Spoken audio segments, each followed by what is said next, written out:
అధికార కాంగ్రెస్ పార్టీని కోవర్ట్ వ్యవస్థ వెంటాడుతుందా? సీఎం రేవంత్ రెడ్డితో సహా మంత్రులు, ఎమ్మెల్యేలను వ్యక్తిగత సిబ్బంది ద్వారా ఇన్ఫర్మేషన్ లీక్ అవుతుందన్న భయం పట్టుకుందా? అధికార పక్షాన్ని ఇరుకును పెట్టడానికి ప్రధాన ప్రతిపక్షం కోవర్టులను ప్రయోగిస్తుందా? ఇది ఇప్పుడు తెలంగాణ పాలిటిక్స్లో హాట్ టాపిక్గా మారింది. అయితే నీడలా వెంటే ఉంటున్న కోవర్టులను గుర్తించడం కాంగ్రెస్ పార్టీకి పెద్ద తలనొప్పిగా మారింది. మరి ఈ సమస్య నుంచి బయటపడడానికి కాంగ్రెస్ ఎలాంటి ప్రతివ్యూహాన్ని పన్నుతుంది? అదేవిధంగా బీఆర్ఎస్ కోవర్టు రాజకీయాలు చేస్తున్న ఆరోపణలను ఏ విధంగా తిప్పికొడుతుంది? వీటిపై చర్చించడానికి మనతో నమస్కారం మానవతరాయ్ గారు. నమస్కారం అండి. మరి గత కొన్ని రోజులుగా చూస్తుంటే కాంగ్రెస్ పార్టీలో రకరకాలుగా అంటే ఈ కోర్టుల విషయం కావచ్చు, లేకపోతే రకరకాల సమస్యలతో కొద్దిగా సతమతం అవుతున్నట్లు అనిపిస్తుంది. మరి వీటి మీద అధికారపక్షమైన మీరు మరి బీఆర్ఎస్ పార్టీ మీద ఆరోపణలు, విమర్శలు గుప్పిస్తున్నారు. మరి దానికి మీరు సంబంధించి ఇటువంటి మీరు సమాధానం చెప్పగలరు? వాళ్ళని ఏ విధంగా మీరు కట్టడి చేయగలుగుతున్నారు? గతంలో కాంగ్రెస్ పార్టీ ప్రతిపక్షంలో ఉన్నప్పుడు కూడా కాంగ్రెస్ పార్టీ 4 గోళ్ల మధ్య జరిగే సంభాషణలు బీఆర్ఎస్ భవన్ కి కేసీఆర్ ముఖ్యమంత్రిగా ఉన్నప్పుడు ఆయన చేరేవి. అప్పుడు అధ్యక్షుడిగా ఉన్న రేవంత్ రెడ్డి గారు చాలా జాగ్రత్తగా తర్వాత అట్లాంటి వాళ్ళు ఉంటే వెళ్ళిపోండి, లేకపోతే కార్యకర్తలు ఊరుకోరు అని చెప్పేసి చెప్పడం జరిగింది. తర్వాత రేవంత్ రెడ్డి గారు ఆవులిస్తే కొంతమంది పేగులు లెక్క పెడతారు, కానీ ఆవులించకుండానే పేగులు లెక్క పెట్టేటువంటి సహసిద్ధమైనటువంటి గుణాలు ఉన్నటువంటి నాయకుడు ఆయన. అట్లాంటి వాళ్ళని పసిగడితే గనక వాళ్ళకై వాళ్ళు ఉక్కబోసి ఆ బొబ్బలు వచ్చి వాళ్ళకై వాళ్ళు బయటికి వెళ్తారే తప్ప కాంగ్రెస్ పార్టీ చూస్తుంది, గమనిస్తుంది అట్లాంటి వాళ్ళు ఉంటే. అట్లాంటి వాళ్ళ పట్ల చాలా అప్రమత్తంగా, చాలా జాగ్రత్తగా, వాళ్లకు దూరంగా ఉండే విధంగా వ్యవహరిస్తుంది. కాబట్టి ఇప్పుడు జనరల్ గా ఇప్పటి నుంచి కాదు, ఇది రాజుల కాలంలో, చక్రవర్తుల కాలం నుంచి కూడా ఈ యొక్క సమాచారాలు అనేవి ఏవైతే కోర్టులు ఉంటారో వాళ్ళ ద్వారా ఆ పరాయి వ్యక్తులకు, అవతల వ్యక్తులకు, అవతల రాజులకు చేరటం అనేది ఉంది. అది ఆనవాయితీ ఎప్పటి నుంచో, ఇప్పుడు పుట్టిందేం కాదు అది. కాబట్టి దాన్ని ఒక కంటగానే పెడుతూ మనం ప్రభుత్వాలు అనేవి కూడా చాలా జాగ్రత్తగా, ప్రభుత్వంలో ఉన్నాం కాబట్టి పెద్ద ప్రమాదం ఏం లేదు. ప్రభుత్వం లేని ప్రతిపక్షంలో ఉన్నప్పుడు ప్రతిపక్షాన్ని 18 మంది ఎమ్మెల్యేలు ఉంటే నిర్వీర్యం చేయడం కోసం 5 మంది ఎమ్మెల్యేలు మిగిలియటం, తర్వాత కాంగ్రెస్ పార్టీ 2012లోనే ఈ రైతు బంధు కార్యక్రమం ఏదైతే ఉందో అది కేసీఆర్ గారి ఆలోచన కాదు. 2014 తర్వాత కాంగ్రెస్ 4 గోళ్ల మధ్య సమావేశంలో మనం అమలు చేద్దాం అనుకునే లోపు 16, 17 కేసీఆర్ గారు అమలు చేశారు కాంగ్రెస్ పార్టీ ఆలోచన. కాబట్టి ఆ రోజు తన అధికార బలంతో అధికారంలో ఉండి ఆ విధంగా కాంగ్రెస్ పార్టీని నిర్వీర్యం చేయాలనుకున్నా అది ఆయన వల్ల కాదు. కాంగ్రెస్ పార్టీ అనేది ఒక్కళ్ళది కాదు, ఇది ఒక జాతీయ పార్టీ. పార్టీ ప్రజలు కాంగ్రెస్ పార్టీ పట్ల, తెలంగాణ ఇచ్చిన కాంగ్రెస్ పార్టీ పట్ల ప్రజలు కృతజ్ఞతతో ఉన్నారు. సర్వ విధాల కాంగ్రెస్ పార్టీని అనేక రకాల ఇబ్బందులకు గురి చేసిన ప్రజలు రేవంత్ రెడ్డి గారి నాయకత్వంలో కాంగ్రెస్ పార్టీకి అధికారం అప్పచెప్పారు. సరే, ఇప్పుడు కూడా అట్లాంటివి ఉంటాయి. ఇప్పుడు ప్రతిపక్షం బుద్ధి అడిగిపోద్ది, అధికారంలో ఉన్న బుద్ధి అదే కొనసాగే పరిస్థితి. కానీ కాంగ్రెస్ పార్టీ చాలా అప్రమత్తంగా ఉంది, అధికారంలో ఉన్నది, దీనికి సరైనటువంటి గూఢాచార వ్యవస్థ ఉన్నది. అట్లాంటి వాళ్ళు ఉంటే వాళ్ళకై వాళ్ళు బొబ్బలు వచ్చి ఉక్కపోతూ వాళ్ళకై వాళ్ళు బయటికి వెళ్తారు. కానీ కాంగ్రెస్ పార్టీ ఒక కంట కనిపెట్టేసి పార్టీని ప్రజలకు సేవ చేసే విధంగా ముందుకు తీసుకుపోతుంది. దానివల్ల మేము ఇబ్బంది పడాల్సిన అవసరమే లేదు. మాకు మంచి యంత్రాంగం ఉంది, అన్ని రకాల ఉన్నది. కాంగ్రెస్ పార్టీని ప్రజలు ఆదరిస్తున్నారు, ఎన్నో సంక్షేమ పథకాలు కొనసాగిస్తాను. రైతు భరోసా 54,74,000 మందికి ఇచ్చాను. 500 సబ్సిడీ సిలిండరు దాదాపు 45 లక్షల మందికి ఇస్తున్నాం. ఈ విధంగా సంక్షేమ కార్యక్రమాలు చేసుకుంటూ పోతున్నాం. 25 లక్షల మంది రైతుల ఖాతాల్లో 20,650 కోట్లు వేసినాం మేము. దానికి ఏమనట్లేదు కాదండి. మీ చేతిలో ప్రభుత్వం ఉన్నది, వ్యవస్థలు మీ చేతిలో ఉన్నాయి, ఇంటెలిజెన్స్ వ్యవస్థ ఉంది. అయినా సరే మీరు కోవర్టులను గుర్తించలేకపోయారా? మీరు ప్రత్యారోపణలు చేస్తున్నారు తప్ప మీరుకున్న వ్యవస్థలు ఇదిగో వీళ్ళు ఉన్నారు, వీళ్ళు కోవర్టులండి, వీళ్ళ వల్ల ప్రభుత్వానికి, పార్టీకి నష్టం జరుగుతుందనేది మీరు ఏమైనా గుర్తించారా? ఇప్పుడు బీఆర్ఎస్ మీద, ఇప్పుడు బీఆర్ఎస్ నాయకులు కూడా మీ మీద ఆరోపణ చేస్తారు. ఇప్పటి వరకు ఆ ప్రమాదం లేదు. అది ఏదైనా ఆయన కాంగ్రెస్ నాయకులతో ప్రమాదాలు, ఏదైనా సర్వసాధారణంగా ఒక నాయకుడి యొక్క కార్యక్రమాలు కార్యకలాపాలు ఎట్లా బయటపడతాయి? అంగరక్షల ద్వారానో, లేకపోతే ఒక డ్రైవర్ ద్వారానో, ఇంకొక పనిచేసే ఫీల్డ్ ద్వారానో ప్రయత్నాలు చేస్తారు. కాకపోతే కాంగ్రెస్ పార్టీ చాలా అప్రమత్తంగా ఉంటుంది. కాంగ్రెస్ పార్టీ అట్లాంటి వ్యవహారాలు చేయదు, అట్లాంటి బుద్ధి లేదు. కానీ బీఆర్ఎస్ పార్టీ అధికారం కోల్పోయిన ఆ బుద్ధి మార్చుకుంది. ఎందుకంటే వాళ్ళ అంటే మీ దగ్గర ప్రమాదం లేదంటారా? ధనబలం ఉంది. ఆ ధనబలాన్ని ప్రయోగించి ఇదే కదా ఇప్పుడు వీళ్ళు లొంగిపోయేది ఎక్కడ? గూఢాచారులు కానివ్వండి, ఎవరైనా లొంగిపోయేది ఎక్కడంటే అక్కడే. రాజులు హత్యలు జరిగినా, రాజులు విషాలు చంపినా, లేకపోతే రాజు యొక్క రహస్య ప్రయాణాలు తెలిసినా రాజుల కాలం నుంచి అదే కదా. కాబట్టి అంటే అప్పటితో బీఆర్ఎస్ చూసుకుంటే పార్టీ ఒకవేళ ఇప్పుడు ఆ విధంగా టెక్నాలజీ ఎవరైనా కూడా మారింది ప్రయోగించినా కదండి. కాంగ్రెస్ ప్రభుత్వం వాటందరిని పసిగడుతుంది. వాళ్ళందరినీ కూడా వాళ్ళందరి పైన కూడా సక్రమమైనటువంటి చర్యలు తీసుకుంటది. అట్లాంటి వాళ్ళు ఉంటే కూడా అట్లాంటి వాళ్ళని ఏరివేసే ప్రయత్నం కూడా చేస్తుంది. మాకైతే ఇప్పుడైతే ఇబ్బంది ఏం లేదు. అది ఇబ్బంది ఏమి లేదంటున్నారు కదా. మరి దానికి మరి కోవర్టలు దీనికి మీరు భయపడాల్సిన అవసరం లేదు కదా. మీరు ఇంకా బీఆర్ఎస్ మీద ఆరోపణలు చేయాల్సిన పని లేదు కదా. మరి బీఆర్ఎస్ నాయకులు రామ్మోహన్ గారు, మరి మీరు చెప్పండి సార్, గత 10 ఏళ్ల నుంచి మీరు అధికారంలో ఉన్నారు. వీళ్ళు వచ్చి ఒక సంవత్సరమే దాటింది. మరి సంవత్సరం నుంచే మరి మీరు వాళ్ళ దగ్గర నుంచి అన్ని రహస్యాలు తెలుసుకుంటున్నారు, వాళ్ళని ఇబ్బంది పెడుతున్నారు, వాళ్ళకి ప్రతిష్ట దిగజారుతుంది అన్నది మరి వాళ్ళ ఆరోపణ. వాళ్ళకి మరి భయం పట్టుకుందా? ఎందుకంటే అది కాంగ్రెస్ పార్టీ అంటే చాలా పెద్ద 100 ఏళ్ల చరిత్ర ఉన్న పార్టీ. మరి మీరు ఏం సమాధానం చెప్తారు వాళ్ళకి? అందరికీ నమస్కారం. నా డిబేట్ లో పాల్గొంటున్న పెద్దలకు, మీకు ప్రైమ్ న్యూస్ ప్రేక్షకులకు హృదయపూర్వక నమస్కారం, శ్రీరామనవమి శుభాకాంక్షలు తెలియజేస్తూ, నిజంగా ఇదే ఉన్నట్టు ఇక మన చాలా పెద్ద భాష వస్తుంది, ముఖ్యమంత్రి వాడే భాషలు, కానీ మాట్లాడకూడదు. ఈ రోజు దేవుడి రోజు కాబట్టి ఒక్కటి మాత్రం చాలా క్లియర్. ఊట్లో రాయి తీయనోడాట ఏట్లో రాయి తీయబోయాడు అన్నట్టు, నువ్వేమైనా పని చేస్తే కదా, నువ్వేమైనా పని చేసి ప్రజల్ని బ్రహ్మాండంగా ఓహో అని ఈ 15-16 నెలల కాలంలో బ్రహ్మాండంగా మీ పరిపాలన కొనసాగుతుందంటే ఏదో జరుగుతుంది, ఆ పరిపాలన అడ్డుకోవడానికి ప్రతిపక్షాలు ఏదో చేస్తున్నాయి అనొచ్చు. నువ్వు ఏం చేసింది లేదు కదా, ఏం బీకింది ఏం లేదు కదా. మొత్తము సర్వనాశనం చేసి వ్యవస్థలని సంస్థలని కూలదోసి మొత్తం తెలంగాణ ప్రాంతాన్ని అమ్మకానికి పెట్టిన మీరు, అసలు ఇంకా మీకు దమ్ము ధైర్యం ఉంటే కాంగ్రెస్ పార్టీ వాళ్ళు ఎవరు కోవట్టు? మీ పార్టీ వాళ్ళు కోవట్టా, లేదా మా పార్టీ నుండి వచ్చిన వాళ్ళు మీ దగ్గర కోవట్టుగా ఉన్నారా? మీకు దమ్ముంటే బయట పెట్టండి, కోవట్టు ఎవరో బయట పెట్టండి. చేతగాని మాటలు చెప్పి ఆడలేక మధ్యలో దరువు బాగలేదు అన్నట్టు, గజ్జలు బాగలేవు అన్నట్టు మాయ మాటలు చెప్పి తప్పించుకునే విధానాన్ని ఫస్ట్ పక్కన పెట్టండి. అయిపోయిందిగా మీ హనీమూన్ పీరియడ్ అయిపోయింది, 16 నెలలు అయింది.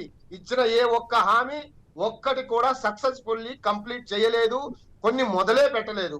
అంటే మీరు కోవర్టు అన్నది లేదంటారా? మీరు నమ్మిన రైతుల్ని మోసం చేసిండ్రు, నమ్మిన విద్యార్థులను మోసం చేసిండ్రు, నమ్ముకున్న నిరుద్యోగులు ఇబ్బందులు పడి, బీఆర్ఎస్ పార్టీ అంటే అందరి ద్రోహుల పార్టీ అని చిత్రించి ఒక విషం పూరితమైన వాతావరణం కలిగించి నిరుద్యోగుల దగ్గరికి పోయి వాళ్ళ కాళ్ళు మొక్కి, వాళ్ళు పోయి ఒక్కొక్కరి 100 మంది కాళ్ళు మొక్కి ఓట్లు వేయించారు.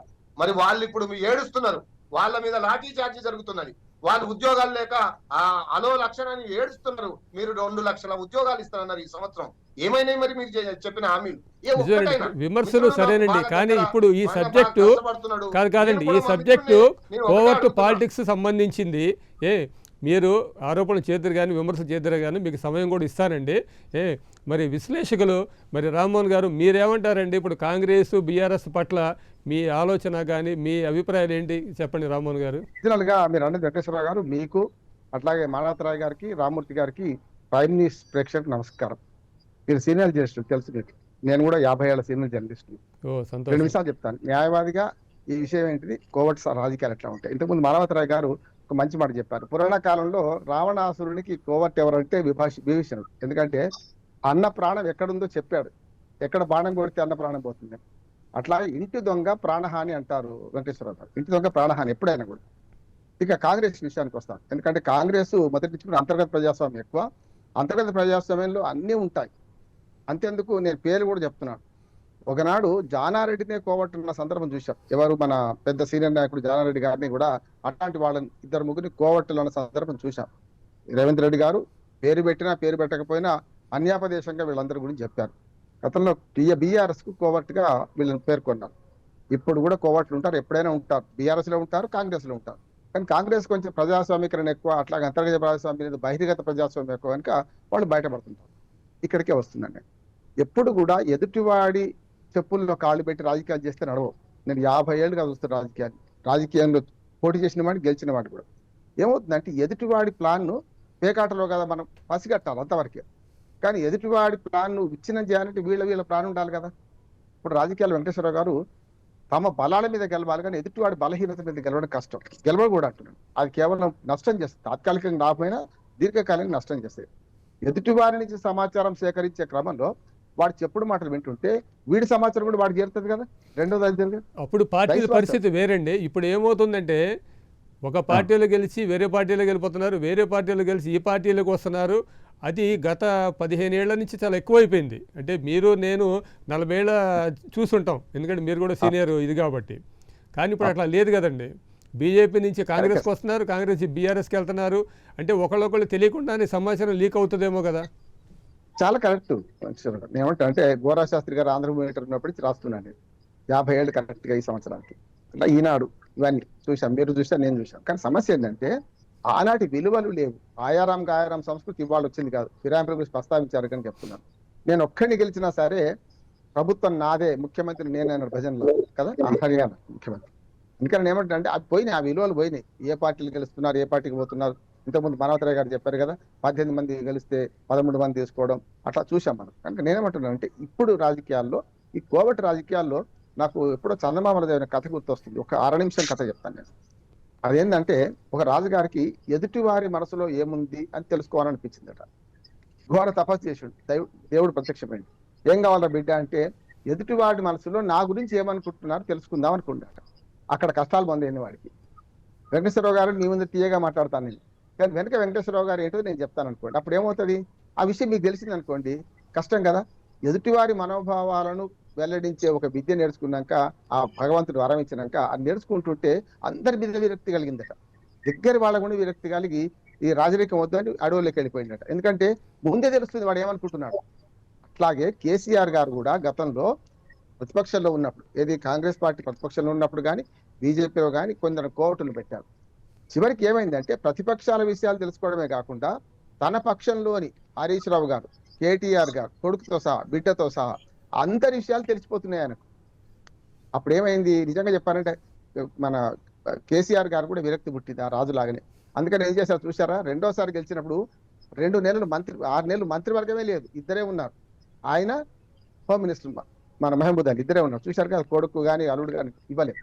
ఏమవుతుందంటే ఎప్పుడు కూడా మనకు నమ్మకం లేని దొరకు సుఖం తక్కువ అని తెలంగాణలో సామెత ఉంది. వెంకటేశ్వరరావు, నమ్మకం లేని దొరకు సుఖం తక్కువ. ఎందుకంటే ఎవరిని నమ్మకపోతే వాడిని నమ్మడు కదా. అంటే ఆ చేయి ఈ చేయి నా చేయి నమ్మదు కదా. అందుకని ఏమంటే రాజకీయాల్లో కొన్ని లీకేజెస్ ఉంటాయి వెంకటేశ్వరరావు. ఎందుకంటే అఫీషియల్ లీకేజ్ చేస్తారు. ఒక పథకం గురించి ఏమనుకుంటున్నారు ప్రజలు, పథకం మంచిది అనుకుంటే పెడతారు, చెడ్డది అనుకుంటే తీసేస్తారు. అట్లాగే కొన్ని విధానాల నిర్ణయం కూడా లీకేజ్, అఫీషియల్ లీకేజ్ చేస్తారు. ప్రజలకు ఆ చర్చ పెడతారు. ఆ చర్చ తర్వాత దాన్ని మీద ఏమనుకుంటున్నారు తెలుసుకొని చేస్తారు. గూఢచర్యం ఇవాళ కాదు, అది మామూలుగా జరుగుతుంటది, అది వేరు. ఇక్కడ ఏమవుతుంది, ఇది క్లియర్ కట్గా కోవర్ట్ పాలిటిక్స్ అన్నది ఇప్పుడు ఎక్కువగా నడుస్తున్నది. దానికి కారణం కూడా ఏంటంటే ఇప్పుడున్న టెక్నాలజీ పెరగడం కావచ్చు, ఏదైనా కావచ్చు అండి. ఇప్పుడు వీళ్ళు ఇప్పుడు ఏమంటుంది, రేవంత్ రెడ్డి గారు చాలా చాలా సీనియర్ నాయకుడు. ఆయన జెడ్పీటీసీ మెంబర్ నుంచి కూడా వచ్చాడు. ఆయనకు తెలియని రాజకీయాలు అంటూ కూడా లేవు. కాంగ్రెస్ పార్టీ లాంటి దాంట్లో చేరి ఆయన ఇమీడియట్ సక్సెస్ అయ్యాడంటే చాలా గ్రేట్ కిందలకి. అంటే కాంగ్రెస్ పార్టీలో అంతర్గతంగా ఉన్న ముఠాలు కూడా ఆయన తట్టుకోగలిగాడు. అదే సమయంలో బీఆర్ఎస్ నాయకుల నుంచి కూడా ఆ ఒత్తిడి గురించి తట్టుకోగలిగి ముఖ్యమంత్రిగా కొనసాగలుగుతున్నాడు. అయితే కొత్తగా ఈ మధ్య కొద్దిగా స్టేట్మెంట్లో చూస్తుంటే అంటే కాంగ్రెస్ పార్టీ కూడా కొద్దిగా కలవర పడుతుందా, అంటే బీఆర్ఎస్ నాయకులు అంత ఇదిగా సమాచారాన్ని తెచ్చుకోగలుగుతున్నారా అన్నది కొద్దిగా బయట చర్చ ఎక్కువ జరుగుతుంది. అందుకనే ఇప్పుడు మన మానవరావు గారే కొద్దిగా చెప్పాలి. ఇప్పుడు మీరు చెప్పింది కరెక్టే, అది రాజరికంలో జరిగిందండి. ఇప్పుడు ఇది ప్రజాస్వామ్యం కాబట్టి ఒక పథకాలు చేపట్టేటప్పుడు కొద్దిగా లీకేజ్ ఇస్తాము, దానికి బాగుంటుందా అది ఇదంటే అది వేరు, అది కరెక్టే మీరు అన్నది. ఎందుకంటే మీరు కూడా చాలా కాలం చూశారు. కానీ ఇప్పుడు నేను అనేది ఏంటంటే కాంగ్రెస్ పార్టీ ఇప్పుడు మానవరావు గారు చెప్పాల్సింది ఏంటంటే దీనికి మీరు ఇన్ని సంక్షేమ పథకాలు చేస్తున్నారు, లేదంటే ఇంత అభివృద్ధి చేస్తున్నారు, మీరు బీఆర్ఎస్ నాయకులతోనో లేదా బీజేపీ నాయకులతోనో వాళ్ళు తడబాటుకో లేకపోతే ఆందోళన కొద్దిగా చెందాల్సిన అవసరం లేదు కదా. అందుకని ఇప్పుడు మానవతరాయ్ గారు చెప్పాలి. మానవతరాయ్ గారు, మీరు ఈ కోర్టు పాలిటిక్స్కి మీరేం అదరడం కానీ బెదరడం కానీ లేదా, ఎటువంటి మీకు ఇంటెలిజెన్స్ ఎన్ని ఉన్నాయి కాబట్టి మీరు ఎటువంటి చర్యలు తీసుకోగలుగుతున్నారు, తీసుకోబోతున్నారు అని ఏమైనా చెప్పగలరా? బీఆర్ఎస్ నాయకులకి ఏమైనా చెక్ పెడతానికి ఏమైనా ఉందా మీ దగ్గర? ఇప్పుడు ప్రభుత్వం వేరు, పార్టీ వేరు. ప్రభుత్వంలో నిర్ణయాలు కానివ్వండి, ఆ అంశాలు కానీ బయటికి అంటే ప్రకటించక ముందే బయటకు వచ్చినంటే అక్కడ అందులో గత ప్రభుత్వంతో సన్నిహితంగా ఉన్నటువంటి అధికారులు చాలా మంది ఉన్నారు. ఇప్పుడు అట్లాంటి వాళ్ళ వల్లనే అని చెప్పేసి రేవంత్ రెడ్డి గారు కూడా గతంలో వ్యక్తం చేశారు. అట్లాంటి వాళ్ళని కూడా మార్పులు చేర్పులు చేశారు, చాలా ప్రయత్నాలు చేస్తున్నారు. తర్వాత మనకు రావాల్సినటువంటి పోలీస్ అధికారులు కానీ ఐఏఎస్ అధికారుల సంఖ్య కూడా తక్కువగా ఉన్నది. వీళ్ళ సర్దుబాటు చేయడానికి కూడా కొన్ని సమస్యలు ఉన్నాయి. ఇన్ని జాగ్రత్తలు వహించినప్పటికీ ఇట్లాంటివి అనేవి ఇక్కడ వార్త అక్కడికి పొక్కడం అనేది, బయటికి రావడం అనేది మనం చాలా కాలం నుంచి చూస్తున్నాం. ఇక్కడే కాదు, జాతీయ స్థాయిలో కూడా బీజేపీ పార్టీ ఇదే వైఖరిని బీఆర్ఎస్ పార్టీ గతంలో ఎట్లా అనుసరించిందో ఇప్పుడు ఎట్లా అనుసరిస్తుందో అదే వైఖరిని ఇప్పటికి కూడా కొనసాగిస్తుంది. వాళ్ళకి ముఖ్య ఉద్దేశం ఏంటంటే ఆనాడు కాంగ్రెస్ పార్టీనే వాళ్ళ గురి, ఈనాడు కూడా కాంగ్రెస్ పార్టీనే. కేంద్రంలో బీజేపీకి గురి, జాతీయ కాంగ్రెస్ పార్టీని ఏ విధంగా నిర్వీర్యం చేయాలి అని చెప్పేసి వాళ్ళ ఆలోచన ఆ విధంగా ఉంటది. రాష్ట్రంలో బీజేపీ చింత తెచ్చినా పులుపు జావలేదు అన్నట్టు వాళ్ళు ఓడిపోయినా గానీ గతంలో ధనవంతమైన పార్టీ, దేశంలో అత్యంత కాంగ్రెస్ పార్టీ ఆస్తులు ఎంత 500 కోట్లు కూడా లేవు. 53 ఏళ్లు పాలించిన పార్టీ. ఇలా 21 సంవత్సరాల క్రితం పుట్టి 10 ఏళ్లు పాలించిన బీఆర్ఎస్ పార్టీ సుమారు 1600 కోట్లతో దేశంలో అత్యంత ధనవంతమైన పార్టీ ఉంది. కాబట్టి ఆ ధనాన్ని ఏం చేస్తారంటే కాంగ్రెస్ ప్రభుత్వాన్ని అంటే కుట్ర చేసి ఏదో రకంగా ప్రచారాలు చేసో విష ప్రచారాలు చేసో పడగొట్టే ప్రయత్నాలు చేసే మొదటి నుంచి చేస్తారు. ఎందుకంటే వాళ్ళు కాంగ్రెస్ అధికారంలో ఏమన్నారు, ఇది నిలవది పార్టీ, ఉండదు ఈ పార్టీ, 3-4 ముచ్చటే అని చెప్పేసి అన్నారు. ఇప్పుడే రేవంత్ రెడ్డి నుంచరు. అధిష్టానానికి రేవంత్ రెడ్డి గారి పట్ల పూర్తి విశ్వాసం నమ్మకం ఉన్నప్పటికీ వీళ్ళు కావాలని చెప్పి ఆ విధమైనటువంటి విష ప్రచారం చేసే ప్రయత్నం చేస్తున్నారు. కానీ ఇవన్నీ కూడా ప్రజలు పట్టించుకోరు. ప్రజలు ఏం పట్టించుకుంటున్నారు, మహిళలంతా కూడా మేము 140 కోట్ల మంది రేవంత్ రెడ్డి ఉచిత బస్ ప్రయాణం కల్పించిండు, 5,000 కోట్లు ఆదా చేసుకున్నాం, మాకు ఇది హాయిగా ఉంది. అదే విధంగా సిలిండర్లు వస్తున్నాయి, రేషన్ కార్డులు ఆ ప్రభుత్వం ఇవ్వలేదు, ఇప్పుడు రేషన్ కార్డులు ఇస్తుంది. దాదాపు 30 లక్షల మందికి ఆయన ఇస్తామని చెప్పినాం. కొత్త రేషన్ కార్డులు 3-4 లక్షల మందికి ఇచ్చే ప్రయత్నం చేస్తున్నాం. మార్పులు చేర్పుల పేరుతో ఒక 20 లక్షల రేషన్ కార్డులు మళ్ళీ ఈ కొత్త వాళ్ళకి ఇచ్చే ఇట్లా చేస్తాం. ఈ చూస్తారు ప్రజలు. వాళ్ళు ఇల్లు డబుల్ బెడ్రూమ్ ఇల్లు కట్టలేకపోయారు, ఈ చూస్తారు ప్రజలు. కానీ పార్టీ అంతర్గ్రహ వ్యవహారాలు కానీ ప్రభుత్వానికి ఒక గూఢాచార వ్యవస్థ ఉంటది, పార్టీ కూడా వ్యూహకర్తలు ఉంటారు. ఇప్పుడు ప్రతి పార్టీలో కూడా వ్యూహకర్తలు వచ్చారు కదా, కొత్తగా వ్యూహకర్తలు ఉంటారు, ఇవన్నీ చూసుకుంటారు. కానీ దీనివల్ల పార్టీలకు కానీ ప్రభుత్వానికి వచ్చే నష్టం లేదు. వాళ్ళు ఏదంటే వాళ్ళ ప్రయత్నాలు తప్ప ఆ ప్రయత్నాలు సఫలం కావు, అవి గుర్తుపెట్టుకోండి. కాబట్టి వాళ్ళు ఏం చేస్తారు, నిరంతరం కాంగ్రెస్ పార్టీని ఏదో రకంగా ఇరుకున పెట్టే ప్రయత్నం చేస్తారు. చూడండి, మన హెచ్సిఓ విషయంలో వాస్తవాలని పక్కన దాచేసి కృత్రిమ ఉద్యమాన్ని కృత్రిమ మేధాతో నడిపారు. అంటే మన పూర్వకాలం చెప్తుంటాం, నిజం గడప దాటే లోపు అబద్ధం ప్రచారం మొత్తం ప్రపంచం మొత్తం చుట్టొచ్చింది. కాబట్టి ఒక పుకారు, ఒక అబద్ధం, ఒక ప్రచారం అనేది దానికి పదును ఎక్కువ, అందరి దగ్గర పోయి తగులుతుంటది. తెలుసుకుంటారు. ఈ తాటాకు గూఢాచార వీళ్ళ వల్ల, వీళ్ళ కోర్టు వల్ల కాంగ్రెస్ ప్రభుత్వానికి వచ్చే నష్టం లేదు, ఇబ్బంది లేదు. వాళ్ళందరినీ కూడా అప్రమత్తంగా ప్రభుత్వం పరిసిగడుతుంది. పార్టీలో కూడా మహేష్ కుమార్ గౌడ్ గారి నేతృత్వంలో రాష్ట్రంలో సమర్థవంతంగా అట్లాంటి వాటిని తిప్పికొట్టే ప్రయత్నాలు జరుగుతాయి. ఇది ఇప్పుడే కాదు, ప్రతి దగ్గర కూడా ఉంటాయి. పెద్ద భూతద్దంలో పెట్టి చూడాల్సిన అవసరమే లేదు. ఒక్క నిమిషం, ఆర్టిఫిషియల్ ఇంటెలిజెంట్ వల్ల సీఎం రేవంత్ రెడ్డి గారు నిన్న చాలా ఆందోళన వ్యక్తం చేశారు. ఎందుకంటే చాలా సీరియస్గానే ఆయన యాక్షన్ తీసుకోవాలని సైబర్ వాళ్ళకు కూడా పోలీసులు కూడా గట్టిగా ఇన్స్ట్రక్షన్ ఇచ్చారు. మరి దీనికి సంబంధించి విశ్లేషణలు మీరు చెప్పాలి సార్. కారణం ఏంటంటే ఇది ఒక కొత్త ఇదైంది. ఎందుకంటే టెక్నాలజీ వల్ల మనకి ఎంత ఉపయోగం జరుగుతుందో దానికి మించి కూడా మనకి దానివల్ల అపాయం కూడా జరుగుతుంది, దానివల్ల అనర్థాలు జరుగుతున్నాయి, నష్టాలు కూడా జరుగుతున్నాయి. అందువల్ల మీరు దీన్ని ఎట్లా మనం దీన్ని అధిగమించాలి, దీన్ని ఏ విధంగా కట్టడి చేయాలి, ఎందుకంటే ఒక మంచిదానికి ఉపయోగించుకోవాలి. అది నిన్న హెచ్యూ కావచ్చు, రేపొద్దు ఇంకోటి జరగచ్చు. అది ఏ పార్టీకైనా లేదంటే ఏ గవర్నమెంట్కైనా ఎవరికైనా ఇబ్బంది. అది దానికి సంబంధించి ఎట్లా కట్టడి చేస్తే బాగుంటుందో మీకున్న ఏదైనా ఉంటే మీరు ఏదైనా సూచనలు చేయగలరా? ఖచ్చితంగా వృక్షరాజు ఏమంటున్నా అంటే, కత్తి ఉందనుకోండి, కత్తితో కూరగాయలు కోయొచ్చు, మెడకాయలు కోయొచ్చు. ఉపయోగించే వాడిని బట్టి ఉంటుంది. కత్తి తప్పు కాదు. టెక్నాలజీతో లోక కళ్యాణానికి వాడుకోవచ్చు, లోక వినాశనానికి వాడుకోవచ్చు కదా. ఇప్పుడు డైనమైట్ కనిపెట్టిన వాడు ఎందుకు కనిపెట్టినా అనుకుంటాడు. డైనమైట్ కనిపెడితే పేలింది కదా. అణుశక్తి కనుక్కున్న వాళ్ళు కూడా సమాజ ప్రయోజనాల కోసం అణుశక్తిని విద్యుత్ ఉత్పత్తి చేసుకోవచ్చు, అణుబాంబు తయారు చేసి దేశాల మీద వేయవచ్చు. అందుకని ఎప్పుడు కూడా మనం సెల్ ఫోన్ తప్పు, కంప్యూటర్ తప్పు, లేకపోతే ఈ భావనలు పోవద్దు. స్పష్టంగా చెప్తున్నాను. ఈ ఆధునిక సాంకేతికతను మనం మన విజ్ఞానానికి లేకుంటే లోక కళ్యాణానికి వాడుకుంటే మంచి జరుగుతుంది, తప్పు వాడుకుంటే తప్పు పడుతుంది. అంతేగా. మనం ఉదాహరణకు భారతంలో రామాయణంలో చూస్తాం, ఆయుధాలను దుర్వినియోగం చేస్తే ఏమైంది? వినాశనం జరిగింది. అదే ఆయుధాలతోని మంచి చేస్తే ఖాండవ దహనం ఆపగలిగిండి అర్జునుడు. ఖాండవ దహనం జరగకుండా అర్జునుడు ఆపగలిగింది. అదే చెప్తున్నాను. మన కత్తి తప్పు కాదు. రాయలసీమలో ఒక సామెత ఉంది వెంకటేశ్వరరావు, కోసేవాడికి తప్పు కానీ కొడవలి తప్పు కాదు. కొడవలి కోస్తుంది కానీ మెడకాయలకు వస్తుందా, కూరగాయలకు వస్తుందా, వరికి వస్తుందా అనేది కోసేవాడికి తప్పు. ఇది కూడా అంటున్నాను. ఇక్కడ ఏంటంటే టెక్నాలజీని వాడుకునే విషయంలో ఇప్పుడు మీరు అనే చాలా మంచి ప్రశ్న మీరు వెంకటేశ్వరరావు. ఏంటంటే ఈ టెక్నాలజీ వల్ల కొంత నష్టం జరిగింది, కానీ లాభం కూడా సోషల్ మీడియాలో ఇవాళ టెక్నాలజీ ఎంత అయింది. కానీ ఆర్టిఫిషియల్ ఇంటెలిజెన్స్ వల్ల మార్ఫింగ్ చేసి మానవతరాయ్ గారు మాట్లాడిన మాట, రామ్మూర్తి గారు మాట్లాడిన మాట కూడా మనం పెట్టవచ్చు కదా. అంతే కదా. ఇంకోటి వచ్చింది ఇప్పుడు టెక్నాలజీ, కొన్ని యాప్స్ డౌన్లోడ్ చేసుకుంటే మన ఫోటోలను యానిమేషన్ చేసి చూపెడుతుంది. నేను మొన్న ప్రయోగం చేశాను. యానిమేషన్ చేస్తే ఒక భర్త భార్య కొంగు పట్టుకుంటే కోతి పట్టుకున్నట్టు వచ్చింది. ఇద్దరు పిల్లలు కుటుంబం దిగితే 4 పిల్లలు వచ్చింది. ఇద్దరు పిల్లలు ఎవరైనా గొడవ అయిందట. అందుకనే ఆర్టిఫిషియల్ ఇంటెలిజెన్స్ తో మంచి ఉంది, చెడ్డ ఉంది. ఇక్కడ ఈ కోవిడ్ కాడికి వస్తాను, ఎందుకంటే ఇది చాలా కీలకమైంది. కాంగ్రెస్ వాళ్ళు భయపడడం లేదు అంటున్నారు, కానీ ఇప్పుడు కోవట్ను బీఆర్ఎస్ తోలే కదా అక్కడికి. మీ దానిలోనే దొంగలు ఉండి ఆ దొంగ కోవట్టుగా ఉపయోగపడుతున్నాడు. ఎవరికి మన ఇంట్లో దొంగలు పడితే, మన ఇంట్లో ఎలకలు ఉంటే మనం నష్ట నివారించాలి, మనం తీసుకోవాలా? ఎలకలకు నేను భయపడను అంటామా? ఎలకలు మన ఇంట్లోకి వస్తే ఏం చేస్తాం? పొగబెట్టి చంపుతాం. మీరు చేయాల్సిన పని ఇది. కాంగ్రెస్ పార్టీకి మనోహర్ గారు నా మీద చాలా గౌరవం, ఆయన మీద నాకు. వారు చాలా విఘ్నులు. నేనేమంటున్నాను, మీ కోవట్లను మీరు కంట్రోల్ చేసుకోండి, ఎదుటి పార్టీ మీద వేయడం కాదు. నిజమే, మీ దానిలో ఉన్నలే కొందరు బీఆర్ఎస్ తో మాట్లాడుతున్నారు. ఈ పని గతంలో కూడా కేసీఆర్ కూడా అనుభవమే. కేసీఆర్ ఇంట్లో సంగతి జరిగిన విషయాలు కూడా మామలు కొట్లాడుకున్నారని, తండ్రి కొడుకు నూకేస్తే ఆయన తుంటిరిగి పట్టడని రకరకాల పుకాలు చేశాం. మనం కూడా చూసినాం కదా, ఏది కేసీఆర్ గారు తుంటి విరిగినప్పుడు. అదే అంటున్నాడు. ఇవేమవుతాయి అంటే వ్యక్తిగత విషయాలను, కుటుంబ విషయాలను బయట పెట్టడం వల్ల రాజకీయ ప్రయోజనం ఏమి ఉండదు, ఇంకా సానుభూతి పెరుగుతుంది. రాజకీయంగా ఎప్పుడు ఉండాలి. అసలు నా ఉద్దేశం, ఎదుటివాడి వ్యూహం తెలుసుకోకుండా రాజకీయాలు చేస్తే వాడంత పిచ్చోడే వాళ్ళు లేడు.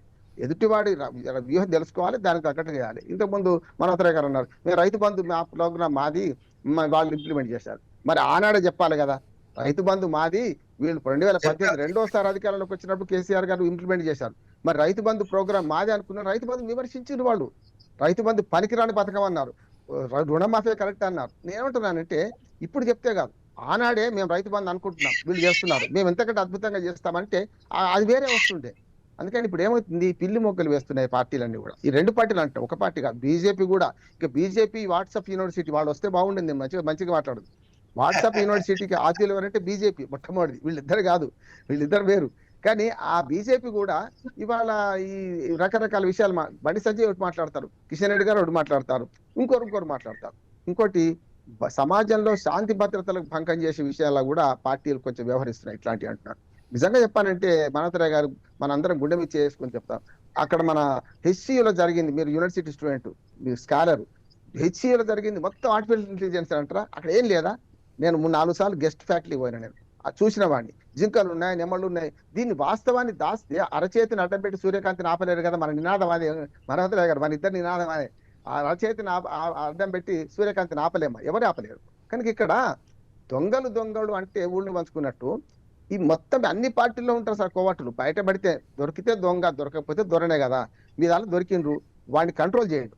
నేను ఆ మాట అంటున్నా, పరిశంగా ఉన్నా సరే కంట్రోల్ చేయండి ఎదుటి పార్టీ వాళ్ళు. ఇంకొకటి, అసలు పారదర్శకత, జవాబుదారితనం లోపించిన తర్వాత వెంకటేశ్వరరావు గారు పార్టీలన్నీ చాలా నియంతృత్వం ప్రవర్తిస్తున్నాయి. నిజంగా చెప్పాలంటే పార్టీలు అరచేయి తెరిచినట్టుండాలి.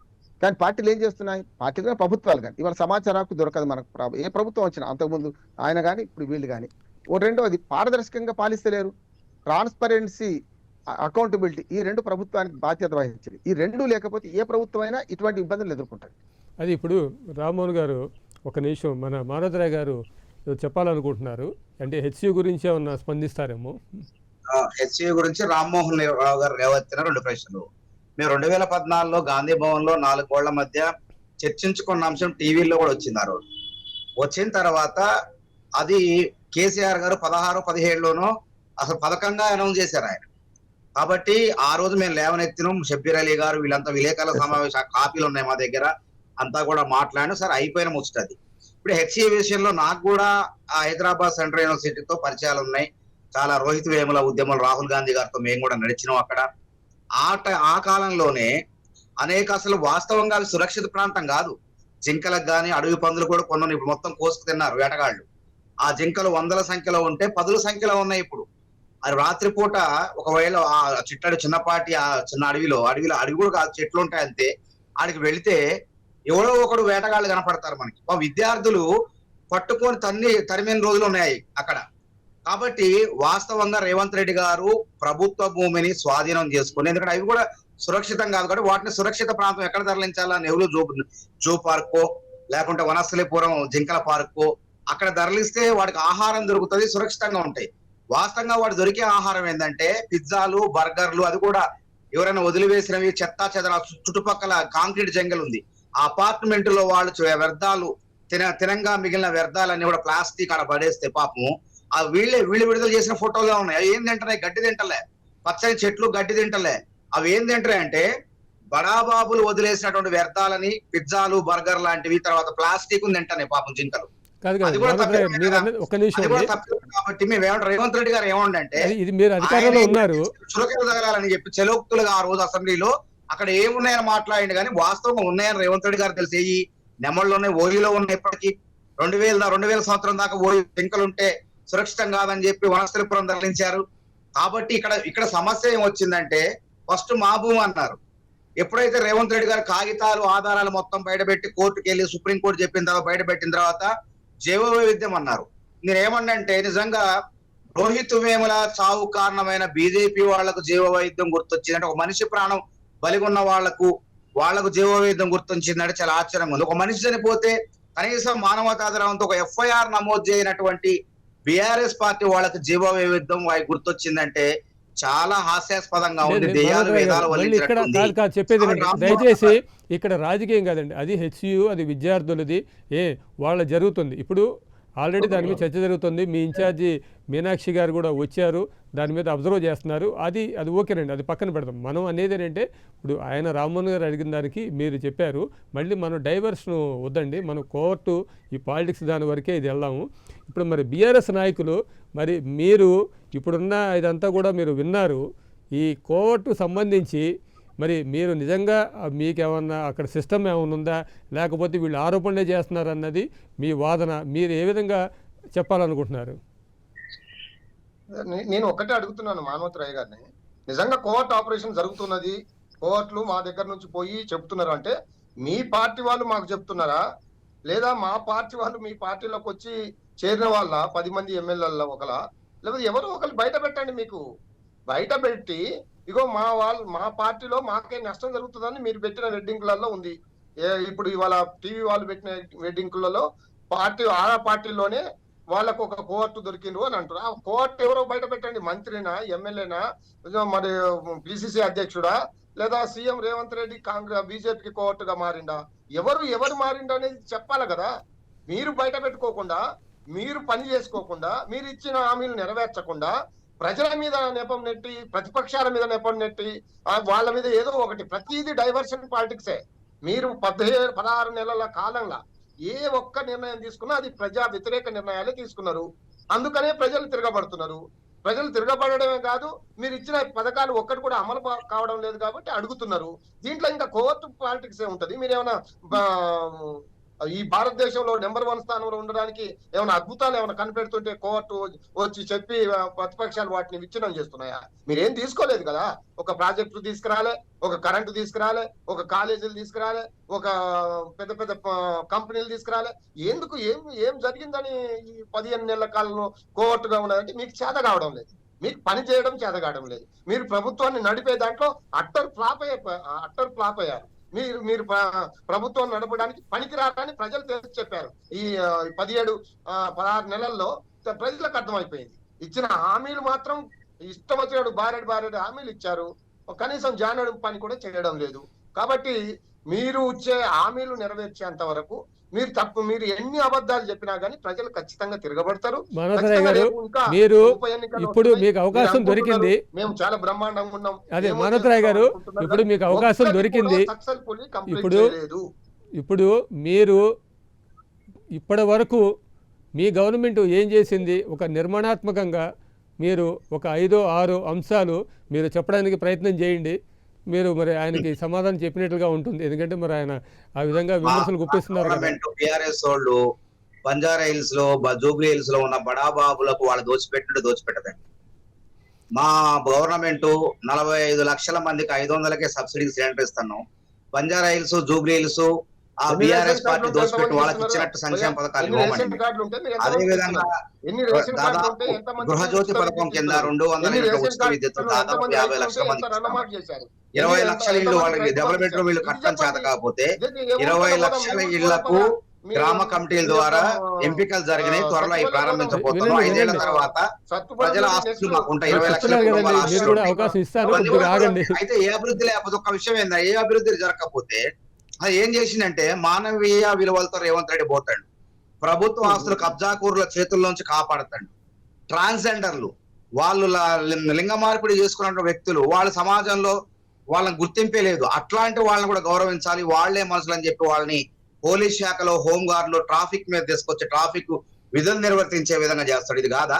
ఇట్లాంటి తర్వాత ఏం కట్టినంటే యంగ్ ఇండియా స్పోర్ట్స్ యూనివర్సిటీ, తర్వాత యంగ్ ఇండియా స్కిల్ యూనివర్సిటీ. వీళ్ళకి ఆలోచన వచ్చింది. అసలు తెలంగాణ యువత సాంప్రదాయ చదువులతో శాశ్వత నిరుద్యోగులుగా మారుతున్నారు. 1,00,000 మంది ఇంజనీరింగ్ విద్యార్థులు బయటకు వస్తే కనీసం 10,000 మంది కూడా ఉద్యోగాలు దొరకట్లేదు. ఎందుకు కారణం అంటే నైపుణ్యత లేకపోవడం, నైపుణ్యాలు నేర్పే కళాశాలలు లేకపోవడం, యూనివర్సిటీలు లేకపోవడం. అందుకే మీరు ఈ చదువు చేయండి, ఆ నైపుణ్యాన్ని కొత్త రకాల ప్రపంచ వ్యాప్తంగా వచ్చే కోర్సులు నేర్పే విధంగా యంగ్ ఇండియా స్కిల్ యూనివర్సిటీని ఏర్పాటు చేసింది. అదే విధంగా తెలంగాణ బిడ్డలు భారతదేశానికి పేరు తేవాలని చెప్పి ఒలింపిక్స్ లో బంగారు, రజత, కాంస్య పథకాలు తేవాలని చెప్పేసి రేవంత్ రెడ్డి గారు కృషితో ఏర్పాటు చేశారు యంగ్ ఇండియా స్పోర్ట్స్ యూనివర్సిటీ.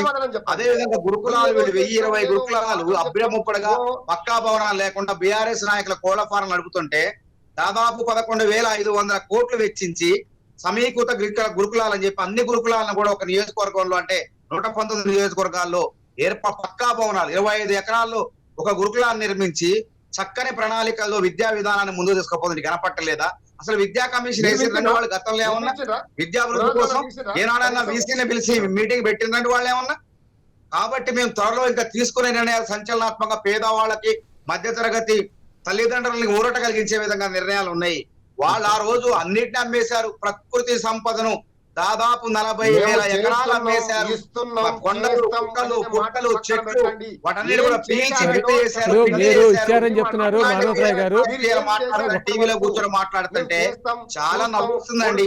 దెయ్యాలు విధాల వల్ల ఇచ్చినట్టుంది, భూతాలు భగవద్గీత ప్రవచనాలు చెప్పినట్టుంది, సైతాను బైబిల్ వాక్యాలు చెప్పినట్టుందండి వీళ్ళు బీఆర్ఎస్ నాయకులు మాట్లాడుతుంటే. ఈ రోజు ఇంత అభివృద్ధి జరిగితే టైమ్స్ ఆఫ్ ఇండియా కదా, మన ఇండియన్ ఎక్స్ప్రెస్ పత్రిక దేశంలో 100 మంది శక్తివంతమైన పురుషుల జాబితాలో రాహుల్ గాంధీ గారికి 9వ స్థానం వస్తే రేవంత్ రెడ్డి గారికి 39వ స్థానం నుంచి 28వ స్థానంగా పోయిందంటే ఇవన్నీ కులమానాలు కాదా?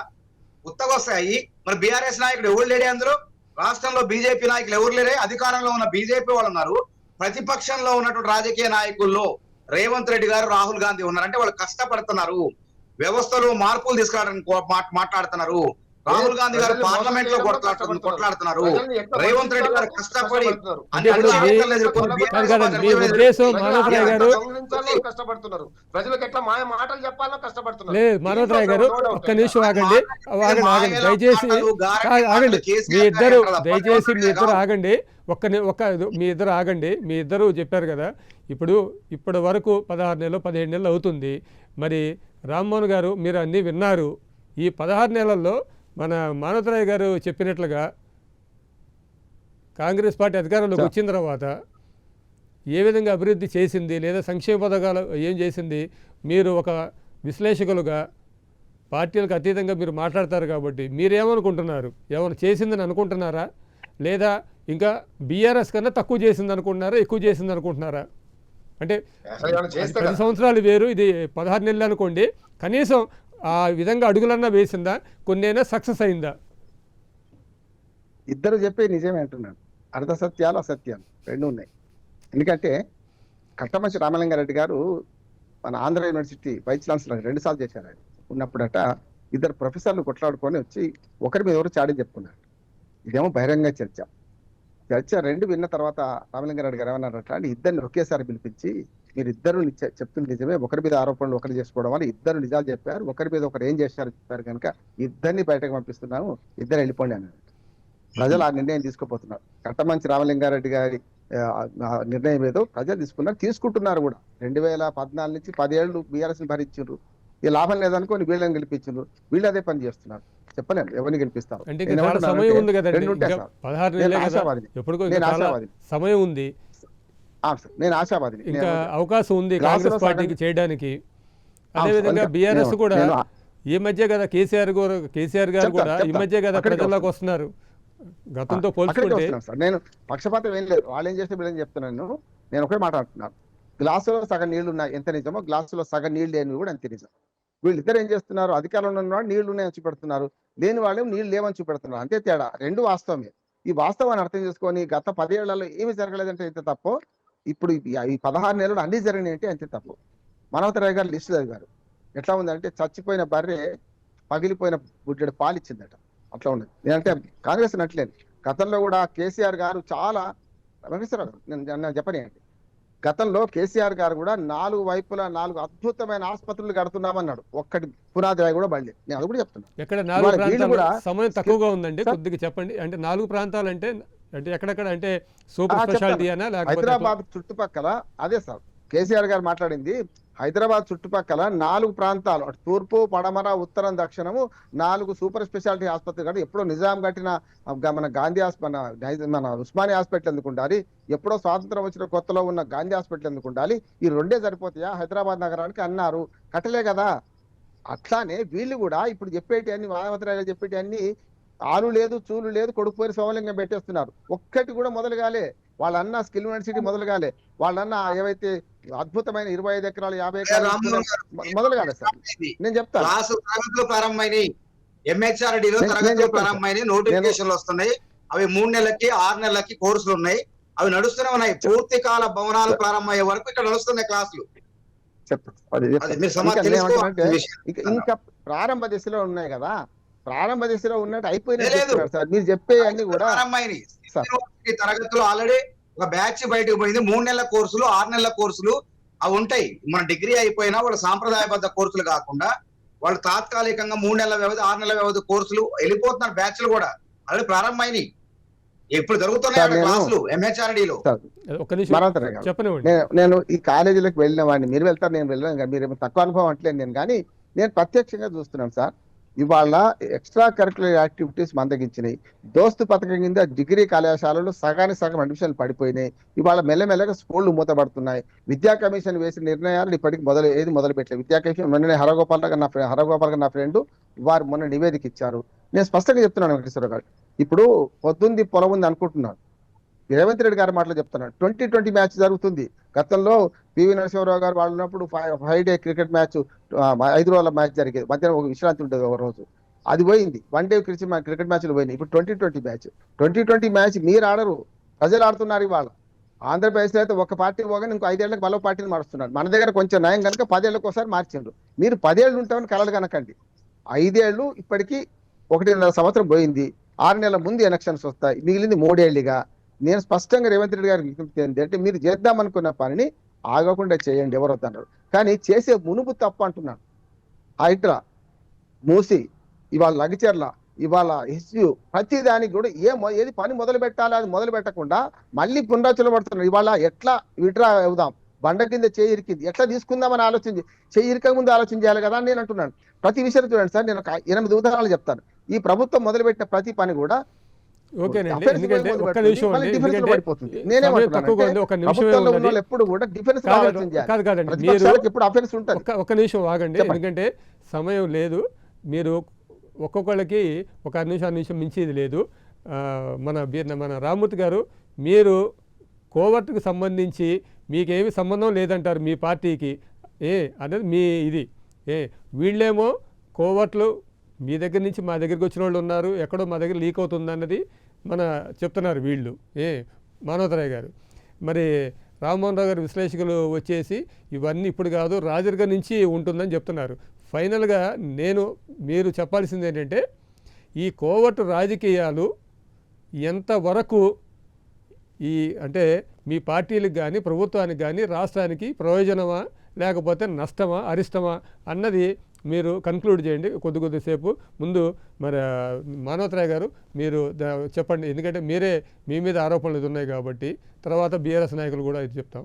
ఇప్పుడు కోవర్ట్ పాలిటిక్స్ నష్టమా లాభమా అంటే 100% ఏ పార్టీకైనా నష్టమే. అది ఎవడైనా కంట్లో నలుసు కాల్లో ముళ్ళు పెట్టుకొని తిరుగుతా పక్కలో బలం పెట్టుకొని తిరుగుతారా చెప్పండి?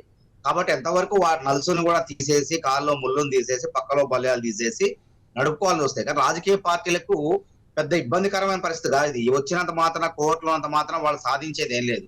1-6 అంశాలు ఇస్తారు. పార్టీ కూడా రహస్యంగా ఎవడైతే అట్లాంటి వ్యక్తులు మేము గతంలో కూడా గుర్తించినాం, కొంతమందిని అధికారం లేనప్పుడు కూడా గుర్తించేసి వాళ్ళకి ఎక్కడ పెట్టాలో అక్కడ పెట్టేసిన వాళ్ళకి చేత కాక గుర్తుపెట్టుకోండి, ఇట్లాంటి కోవర్తులకు హత్యలు ఉండవు, ఆత్మహత్యలే ఉంటాయి. ఒకే ఒక పదం చెప్పింది నేను, ఎవరైతే ఉన్నారో కోవర్టులో అనే వాళ్ళు పార్టీలో ఉంటే వాళ్లకు హత్యలు ఉండవు, పార్టీలు హత్యలు చేయవు, వాళ్ళు ఆత్మహత్యలు చేసుకుంటారు అంతే, అది ఏ పార్టీ అయినా కానీ. కాబట్టి దీనికి వచ్చినటువంటి మనం వాటిని ప్రతి ఉన్నంత మాత్రాన మాకైతే ఇబ్బంది. మీరు బీఆర్ఎస్ నాయకులుగా మరి మీరే కొంతమంది కోవర్టులు పెట్టారన్నది అధికార పక్షం వాళ్ళ వైపు నుంచి మిమ్మల్ని ఆరోపిస్తున్నారు. మీరేమంటారు అసలు ఈ కోవర్టు పాలిటిక్స్ ని? ముందు ఇవన్నీ పనికి మాలిన మాటలండి. సమర్థనవంతమైన పాలన చేస్తున్నప్పుడు, మన శక్తివంతంగా లేకుండా ప్రజలకు ఉపయోగపడే పనులు చేస్తున్న కాలము, ప్రజలకు ఉపయోగపడే ఇచ్చిన మాట ప్రకారం చేస్తున్నంత కాలము ఎన్ని కోవట్లు ఉన్నా ఎవరెన్ని చెప్పినా ఏం పరాకు ఉండదండి. కానీ వీళ్ళే మేము ఏదో చేయబోతున్నాం, మేము చేస్తుంటే ఆపుతున్నాం, మేము చేతగాక ఈ చేతగాని మాటలు వాళ్ళు చెప్పుతున్న మాటలు మాత్రమే. కోవట్లు ఉండరు, ఎవరి పార్టీలో అయినా కొన్ని విషయాలు తెలుస్తూ ఉంటాయి, వాటికి అనుగుణంగా వాళ్ళు ప్రవర్తిస్తూ ఉంటారు. వాటిని ఎలా మళ్ళీ ఛేదించాలో ప్రతిపక్ష పార్టీలు అలా ఛేదిస్తూ ఉంటాయి. కాబట్టి వీటి వల్ల పెద్దగా నష్టం ఉండదు. ఎప్పుడు ఉంటాయి? వీళ్ళు మంచి పరిపాలన చేయనప్పుడు ఇబ్బందులు ఏర్పడతాయి. చివరగా అండి, ఒక్క నిమిషం చివరగా మరి విశ్లేషకులు రామ్మోహన్ గారు మీరు ముగింపు చేయండి. ఈ కోవర్టు పాలిటిక్స్ ఎంతవరకు సమంజసం అన్నది మీరు ఫినిష్ చేయండి. దయచేసి ఆగండి, టైం అయిపోయింది. అన్ని పార్టీలకు నష్టమే. ఏ పార్టీకైనా విభీషణుడు ఉన్న ఇంటి దొంగ ప్రాణహాని కనుక అన్ని పార్టీలు ఉన్నాయి. ఏ పార్టీకి ఆ పార్టీ నష్టమే. గారు మంచి మాట చెప్పారు, బయటపడేది. అందుకని భయం ఉంటుంది సార్, పాపం లేకుండా భయం ఎక్కడిది? కనుక ఈ పార్టీలన్నీ కూడా తమ పార్టీలో పెంచుకోవాలి. సంబంధించి ఈ కార్యక్రమంలో పాల్గొన్న మీ అందరూ కూడా ధన్యవాదాలు తెలుపుతూ ఈ డిబేట్ ఇంతటితో ముగిస్తున్నాం. ధన్యవాదాలు.